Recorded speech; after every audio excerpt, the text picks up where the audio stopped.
is really what makes any show good, and I think we've done a good job with it so far. But speaking of bump music, when I think of it, it reminds me of the Tunnel Walk, reminds me of college football in Nebraska, and now it's time. We talked about the Chiefs and preseason. We basically got what we didn't want to talk about out of the way, so we could... Not that we don't love sports and all sports. I love the Chiefs. I love the Royals. But this is our time. This is it. This is the segment. We've been blabbing about stuff we don't care a ton about for a while, and now it's time to get into college football. AP Top 25 came out recently. We are 13 days away from kickoff for most college football teams. There are going to be a few Thursday and Friday games, right, which is awesome, and I'm going to be totally ready for. But the AP Top 25 came out just last week. Number 1, Alabama, defending national champions. 54 first-place votes of the 60 possible. Now, here's what's strange about the top 10 is that the number 2 team got a first-place vote, not a regular. Number 3 team did as well. But number 5, Texas, and number 7, Oklahoma, each got one first-place vote. Oklahoma, coming off a 5-loss season, still gets a first-place vote. That's what immediately jumps out to you about the AP Top 10. Alabama, Ohio State, Boise State, Florida, Texas at 5, TCU, Oklahoma, Nebraska comes in at 8, Iowa 9, Virginia Tech closes it out. Who's voting number 1 for Oklahoma right now? You know, I had the exact same reaction to the AP when I saw the 1 vote for Oklahoma and the 1 vote for Texas. I don't think you can logically vote for Texas just on the sole fact of who they lost. You lose Colt McCoy, one of the better quarterbacks you've ever had at the school, and Jordan Shipley, one of the better offensive weapons you've had in the last few years. You can't move ahead. You can't possibly preseason rank them ahead. Now, I've heard arguments that it's defense. They are primed to have an unpenetrable defense with incredible talent like they have every single year. But I don't buy into it, and that's why it's dumbfounding to see the 1 vote for Texas, and almost even more for Oklahoma. Oh yeah. Now Boise State gets the number 1 vote, coming in at 3rd, and Boise State is such an interesting situation because they've got Virginia Tech week 1 or 2. It's a Monday. It's number 1. It's their first week. Week 1. Should Boise State win, it's golden goalposts. They are home free, basically. Oh, yeah, absolutely. To a national title game.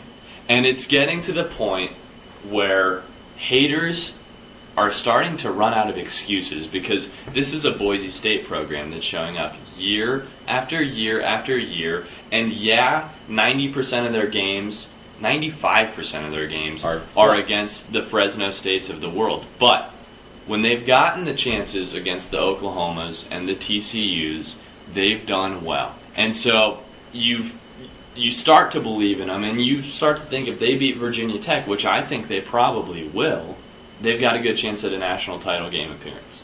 I think this is their best shot. Like, this is their shot, I think. This year is where they can get into that national title game. They start ranked high. They have this schedule where if they start, let's say they beat Virginia Tech number 10 on the road, but I actually think it's a semi-neutral site. It is. I think it might be in D.C. I think that's right. They go Wyoming, Oregon State, New Mexico, Toledo, San Jose, Louisiana. I mean, it just goes on. It's ugly. They're going to win every game if they beat Virginia Tech.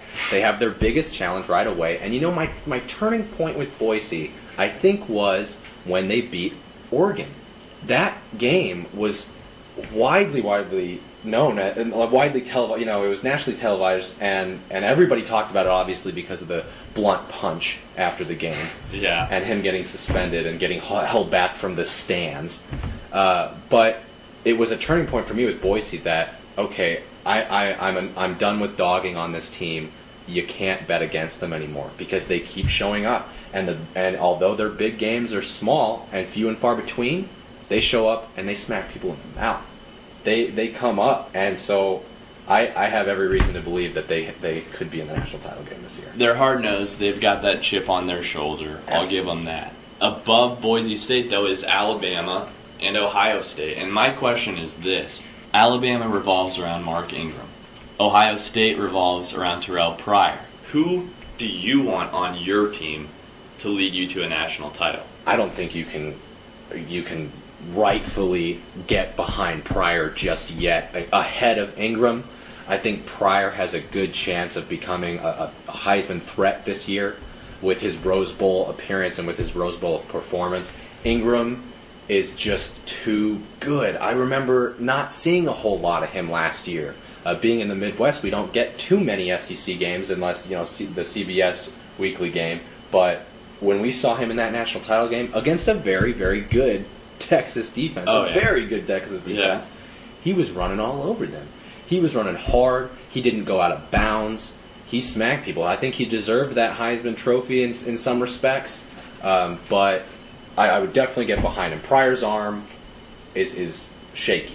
He makes some poor decisions with his arm, but he has some potential to grow. Well, I guess the question then becomes this: is Pryor and Ingram are undoubtedly playmakers. Yeah. You've got the two other guys in the backfield, though, for each of them.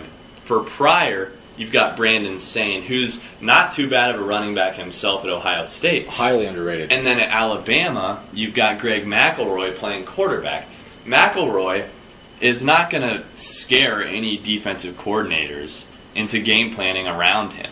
But Sane can do a lot. So with Ohio State, I think they've got the better tag team between Sane and Pryor than Alabama has with McElroy and Ingram. But if you can't stop the run, you're done anyway, so I guess it doesn't really matter that much. Alabama wins with hard-nosed running and great defense. We just talked about this. It's a great way to win games. They do tight formations, power eyes, and they let McElroy roll out for a nice play action every once in a while. Pryor is going to create a lot more problems for defensive coordinators because of his ability with his feet. Some of the zone reads are going to work really well with their dual presence. McElroy and Ingram work a little bit more like a pro quarterback and running back would. And so I still feel like I would take Alabama for their hard-nosed running. Like you said, if you can't stop the run, you're not going to have a whole lot of problems winning games. 3 Big 12 teams in the top 10. That's more than the SEC has. Nebraska coming in at 8. Too high for the Huskers, Will? I cannot say that. In no way in hell I think that's going to be too high. Nebraska comes into this season with probably the highest expectations of the decade. Well, not the decade, with the early 2000s with Eric Crouch. Right. But the highest expectations that we in recent Solich. Yeah.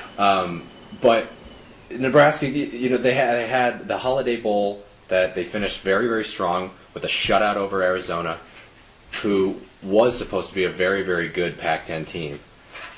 And they're coming in with what this coaching staff is saying is maybe an even better defense. We watched Nebraska have an absolutely atrocious offense last year, and that defense was the reason that they won games.